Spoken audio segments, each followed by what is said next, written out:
Hello everyone and welcome back. My name is Mr. Cobalt, and in this video I'm going to go over an introduction to chemical reactions and equations. So let's get into this. First thing I want to talk about are the signs of a chemical reaction. These are indicators that if these things are seen or observed, then it's probably a chemical reaction going on. So for example, there are usually 6 indicators, 5 or 6 that you could look for. So the first one is some sort of color change. So when you mix chemicals together and you see a color change, that's usually a sign that some sort of chemical reaction is occurring. Another one is the formation of a gas. So if you see bubbling, so you mix two things together and you see bubbling, that's usually an indication that some sort of gas is being produced, and so therefore a reaction is occurring.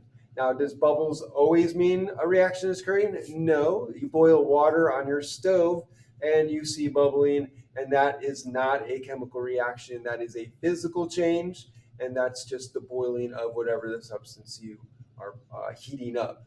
Another one is an odor change, the production of some sort of smell. So, again, using your 5 senses, you can observe reactions going on. And so, odor is one of them. So, if you're mixing something together and say ammonia is produced, you should be able to smell the ammonia.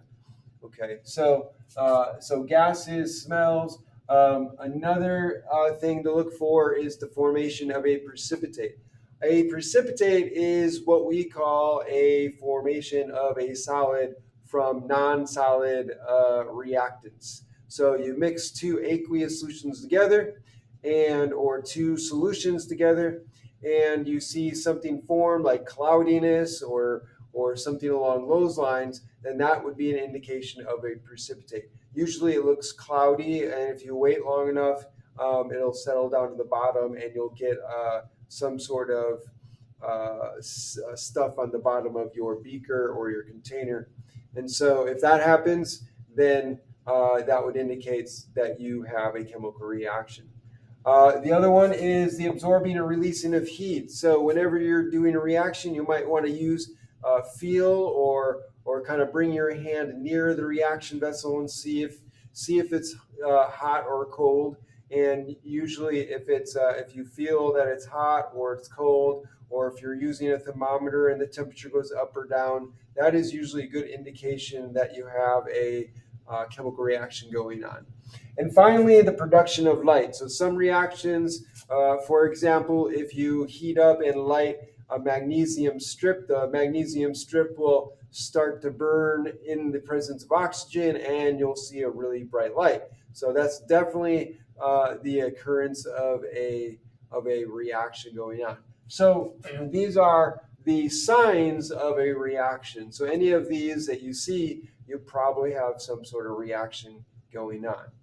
So, what about chemical equations? So, there's a couple of ways that you can write a chemical equation. The first way is just by using words. So, it's called a word equation, and there you're just using the names of the compounds in a sentence.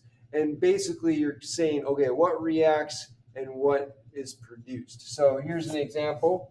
So, I can say hydrogen gas and chlorine gas combine. So you're looking for those key words in the sentence to determine what the reactants are and what the products are. So here, the word combine is an indicative of those two things, or whatever is being combined are reactants. Well, in this sentence, what's being combined? It's the hydrogen gas and the chlorine gas. So that tells me those are the reactants, and then what's being produced? What's formed? So another key word is form. So here, if something's being formed or produced, it's going to be a product. So here, what's being formed? The hydrogen chloride gas. So this would be a word equation for this reaction.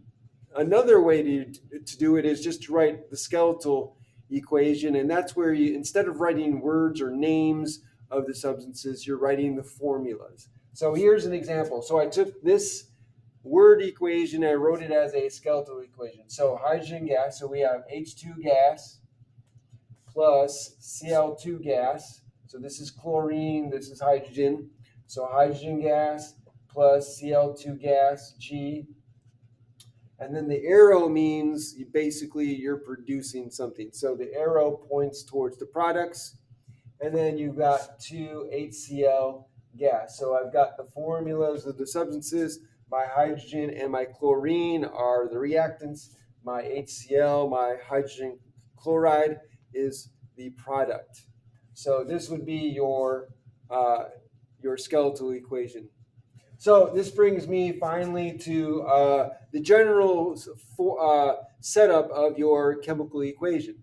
So you're going to have your reactants are always on the left side of the equation, or on the arrow here. So you have this arrow.